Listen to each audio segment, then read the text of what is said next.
দীর্ঘদিন সংস্কার না করায় বিভিন্ন স্থানে পাথর ও খোয়া উঠে গিয়ে অসংখ্য ছোট বড় গর্তের সৃষ্টি হয়েছে বগুড়ার আদমদীঘি উপজেলার খাদ্য বিভাগের গুরুত্বপূর্ণ সান্তারহাট-সাইলো সড়ক। প্রায় ৩.৫ কিলোমিটার জুড়ে ভাঙা এ বেহাল সড়ক ব্যবহারকারীদের দুর্ভোগের যেন শেষ নেই। আর এই দুর্ভোগ ১ বছর ২ বছরের নয়, দীর্ঘ ৯ বছর ধরেই চলছে এই দুর্দশা। ৯ বছর ধরে সংস্কারহীন এই সড়কটি। সড়কে যান চলাচল চলমান রাখতে একমাত্র স্মার্ট সিটি বসুন্ধরা আধুনিকতায় এক ধাপ এগিয়ে। সাময়িকভাবে এগিয়ে এসেছে নওগাঁ সার ফার্টিলাইজার অ্যাসোসিয়েশন ও সান্তারহাট ট্রাক মালিক সমিতি। সংগঠন দুটির উদ্যোগে ইট ফেলে বড় বড় গর্ত ভরাট করে দুর্ভোগ লাঘবের চেষ্টা চালানো হচ্ছে।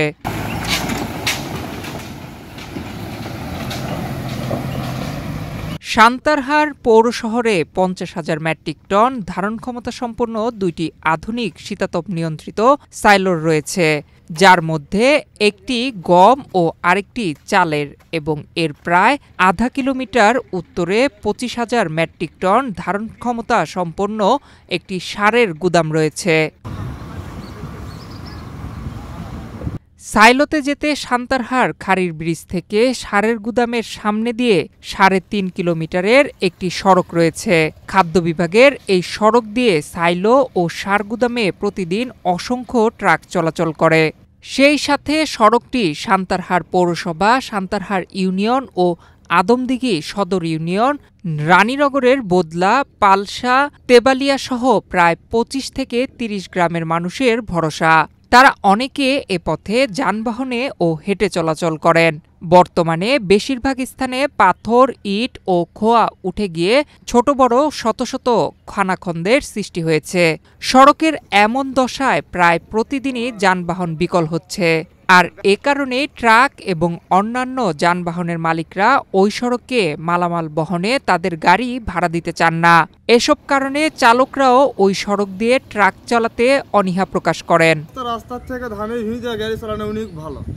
এত সরকারি প্রতিষ্ঠান সেই জায়গার রাস্তাটাই আমাদের এই রাস্তাতে প্রায় দীর্ঘ ৬-৭ বছর ধরে এই রাস্তার সমস্যা। আমরা যদি সান্তারহাট যাব কিংবা আদমদীঘি উপজেলাতে যাব, কিন্তু যেতে পারতেছি না, রাস্তা খুবই খারাপ। একটা ভ্যান রিক্সা এই যেতে পারে না। এই ৩ কিলো রাস্তা ১ ঘন্টা ১.৫ ঘন্টা লাগে যাতে। গাড়ি ক্ষতি হয়, গাড়ির চাকা বাস্ট হয়ে যায়, পাতি ভাঙা যায়, বুঝছেন। আমি এই মাল সারগুদাম থেকে নওগাঁ জেলাতে পৌঁছাই।